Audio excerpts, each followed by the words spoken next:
இறைவனேசுவில் அன்புக்குரியவர்களே, இன்றைய நாள் இறை வார்த்தையின் அடிப்படையில் உங்களோடு இணைந்து சிந்திப்பதில் மகிழ்ச்சி அடைகின்றேன்.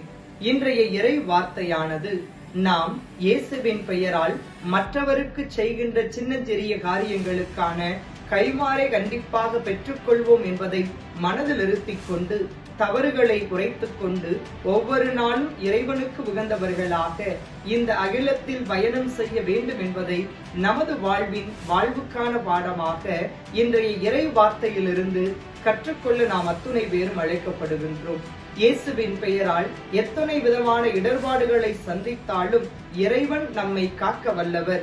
இடர்பாடுகளுக்கு மத்தியிலிருந்து நம்மை கடந்து செல்வதற்கான ஆற்றலை கொடுப்பவர் என்பதை உணர்ந்தவர்களாக, உறுதியான நம்பிக்கை கொண்டவர்களாக, இயேசுவுக்கு உகந்தவர்களாக, இயேசுவை போல சென்ற இடமெல்லாம் நன்மை செய்த அந்த இயேசுவை போல நீங்களும் நானும் நன்மைகளை அதிகம் செய்து ஆண்டவருக்கு உகந்தவர்களாக நமது வாழ்வை நெறிப்படுத்திக் கொள்ள இன்றைய நாளில் இறைவனிடத்தில் இறைவேண்டல் செய்வோம். இறைவன் நம்மை தொடர்ந்து ஆசிர்வதிப்பார்.